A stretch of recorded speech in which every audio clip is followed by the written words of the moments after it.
है एवरीवन, नमस्ते आप सभी को, प्रणाम, जय श्री राम। आई होप कि आप सब बहुत अच्छे होंगे।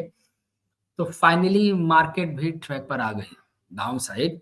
और एग्जैक्टली हम लोगों ने पढ़ाई किया था कि मार्केट जो है बिगर टाइम फ्रेम पर जो है वीक है। अगर हम स्मॉलर टाइम फ्रेम की प्रैक्टिस करते हैं तो प्रैक्टिस ही करना है, ट्रेड नहीं करना है। 15 मिनट के टाइम फ्रेम पर जाकर अगर ढूंढोगे कि सपोर्ट कहाँ बनना, तो फिर तो पक्का नुकसान होने वाला है। मैं ऐसा इसलिए कह रहा हूँ कि जिगजैग का एक नेचर होता है कि आपको ना स्मॉलर टाइम फ्रेम पर बहुत बढ़िया सपोर्ट दिखा देगा और आप ट्रैप हो जाओगे और आप बाय करोगे, तो धीरे-धीरे ऊपर जाएगा और सडन ऊपर नीचे आ जाएगा। और पूर जैसे मान लो कि 5 कैंडल में ऊपर गया और एक ही कैंडल में पाँचों कैंडल जो है कवर हो जाएँगे। तो be careful in the zigzag. Zigzag में यही है कि जहाँ राइज मिले बेचो। 2 तरह के करेक्शन होता है, एक जिगजैग होता है और एक फ्लैट होता है। जिगजैग का मतलब होता है total distribution, sell on rise इसी पैटर्न को बोलते हैं। और फ्लैट करेक्शन में बाय इन डिप्स वाले कॉन्सेप्ट अप्लाई किया जाता है, जहाँ पर एक्युमुलेशन होता है। बात समझ आ रही है? क्योंकि फ्लैट करेक्शन में क्या होता है कि प्राइस धीरे-धीरे नीचे आ रही होती है और उसमें अच्छा खासा बाइंग हो रही होती है।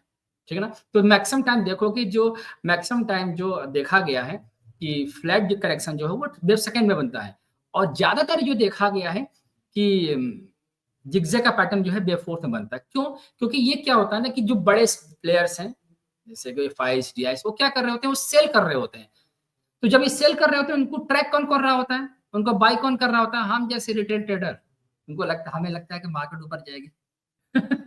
मार्केट ऊपर जाएगी, मार्केट ऊपर जाएगी, क्योंकि हम उस फ़ोबिया से बाहर नहीं आ पा रहे होते हैं।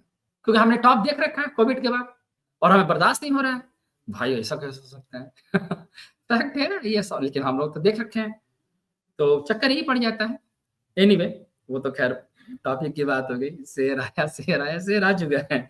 ठीक है ना? तो चलिए आगे देखते हैं कि अब आगे क्या करना है एग्ज़ैक्टली। तो आप देखोगे तो यहाँ पर वीकली टाइम फ्रेम पर, सॉरी डेली के टाइम फ्रेम पर निफ्टी जो है बहुत बढ़िया।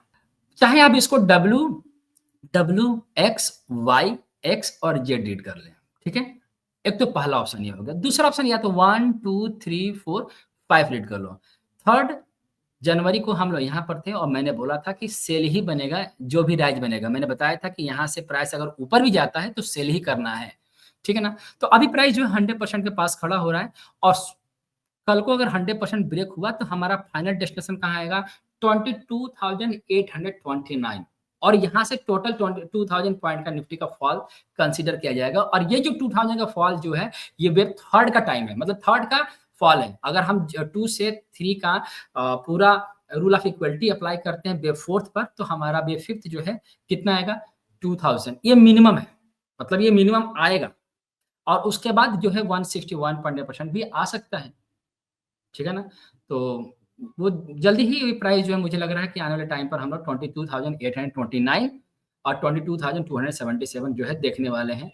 तो अब बारी आती है जब इतना आने वाला मार्केट है, इतना जो है डाउन साइड में दिख रहा है मार्केट, तो अब इसके लिए स्ट्रैटेजी कैसे बनाएँगे ट्रेड करने के लिए? तो डेली के टाइम फ्रेम के बाद तुरंत 75 मिनट का टाइम फ्रेम में शिफ्ट होना है, 15 मिनट के टाइम फ्रेम पे नहीं जाना है, क्योंकि 15 मिनट के टाइम फ्रेम पर बार-बार आपको बाय देखने को मिलेगा और वो करना है नहीं। तो आइए 75 मिनट टाइम फ्रेम पे चलते हैं। तो ये 75 मिनट का टाइम फ्रेम है, तो 75 मिनट का टाइम फ्रेम पर अगर आप देखोगे यहाँ पर, तो बहुत बढ़िया प्राइस जो है अभी भी यहाँ पर देखो। अब मैंने यहाँ पे ना वूल वेब अप्लाई किया बिना किसी WXY और ABC के। बहुत बार आप लोग कन्फ्यूज़ हो जाते हो ABC और WXY में, क्योंकि बहुत ब्यूटीफुल पैटर्न होता है, लेकिन इसके साथ-साथ वूल वेब भी आता है। तो देखोगे तो मैंने ना इस वाले पॉइंट को लेकर और इस वाले पॉइंट से मैंने ट्रेंड लाइन अप्लाई किया और यही ट्रेंड लाइन को कॉपी करके मैंने वेब थर्ड पर रखा है। इसके बाद मैंने ये ट्रेंड लाइन अप्लाई कर दिया है। तो मैं कहना ये चाह रहा हूँ कि ये जो गैप देख रहे हो ना, ये जो पॉइंट देख ये जो गैप दिख रहा है, इस गैप को बोलते हैं स्वीट ज़ोन, ठीक है? वुल वेब में। तो कहीं न कहीं ऐसा लग रहा है कि आने वाले टाइम पर निफ्टी जो है हमारे 23,087 से लेकर 22,829 आएगा और यहाँ से हो सकता है कि रिवर्सल मिले। अदरवाइज़ अभी तो हमें रिवर्सल के कोई आसार नहीं दिख रहे हैं। हाँ, अभी प्राइस जो है 81% से नीचे है। कल को अगर मान लीजिए नेक्स्ट वीक में कभी भी अगर 81.2% से ऊपर आती है मार्केट और मौका मिलता है 61% या 50% के आसपास, तो अगेन जो है ये सेलिंग ही बनेगा। अगेन सेलिंग बनेगा। ठीक है? बट कीप इन माइंड अब आपके पास ऑप्शन है कि हमारा फाइनल प्रोटेक्टिव स्टॉप लॉस जो है क्या होना चाहिए, जहाँ पर हमें ट्रेंड चेंज होता है वो दिखाई देगा। तो अब आपके पास 38.2% या फिर ये वाला जो ट्रेंड लाइन देख रहे हो, ये जो टॉप देख रहे हो, जो है 22,226, ठीक है ना? तो 24,248 जब तक क्रॉस नहीं करेगा, ये ट्रेंड चेंज नहीं होगा। इसके ऊपर ही ट्रेंड चेंज होगा। तब तक जब भी आपको मौका मिले 61% इसके आसपास, 50% इसके आसपास मौका मिले, आप सेल इनिशिएट कर सकते हो। Got it? और आपका फाइनल डेस्टिनेशन फिलहाल के लिए यही लेके चलते हैं। अब बाकी कुछ होता है तो लाइव मार्केट में इसको मैं अपडेट करूँगा, ठीक है ना? लाइव मार्केट में आपको सिखा दूँगा, ठीक है? अब चलते हैं बैंक निफ्टी की तरफ।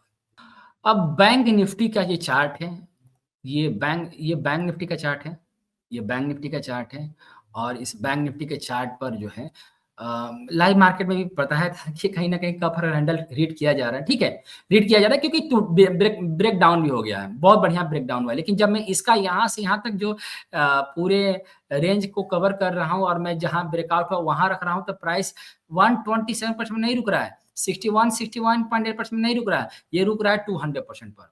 तो जिस तरह से ब्रेकडाउन दिया है, आपको क्या लगता है कि आपको मार्केट जो है 127% से पलट जाएगी? नहीं, मुझे पूरा विश्वास है कि आने वाले टाइम पर अभी बैंक निफ्टी और भी पेन देने वाली है और ज़्यादा पेन आपको हमको देने वाली है। तो अब हम क्या करेंगे कि बैंक निफ्टी में भी अब अगर मौका मिलता है 100% या फिर 81.2% पे डाल लेते हैं इसके अंदर, तो हमारे लिए हमारे लिए क्या करना है? अपने लिए क्या करना है? 81.2% और 61.8% 3 रेशियो में अप्लाई कर दिया। तो कभी भी इन फ्यूचर मान लीजिए कि 127% पर मार्केट आया और यहाँ से बुलिश कैंडल पैटर्न दिया, तो दिमाग में चलेगा ये रिवर्सल आ गया जी, ना ये रिवर्सल नहीं है, फिर ऊपर जाएगा 100% के आसपास, 81.2% के आसपास, तो फिर से सेलिंग करना है। हम इसको तब तक सेल करेंगे जब तक कि जो है ये पोजिशनल जो है स्टॉप लॉस जो है 61% से मार्केट ऊपर नहीं आ जाती। हम इसको तब तक सेल करने वाले हैं।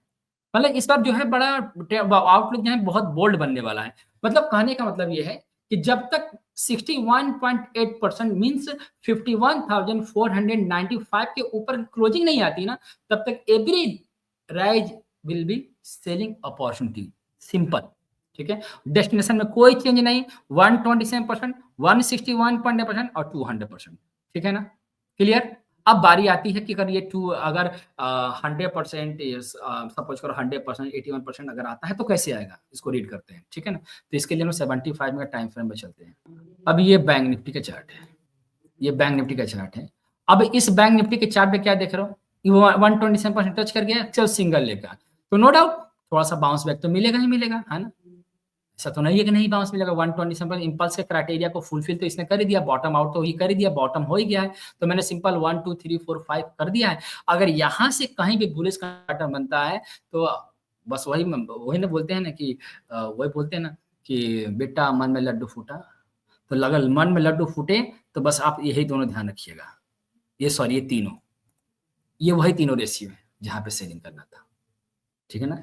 तो मैं आपको ये नहीं कह रहा हूँ कि आप इसको जो है यहाँ से भी सेल कर दीजिए, नहीं यहाँ पे सेल नहीं करना है क्योंकि ये इम्पल्स का मिनिमम क्राइटेरिया इसने फुलफिल कर दिया है। तो फ्रेश सेलिंग तो यहाँ नहीं होगी जी।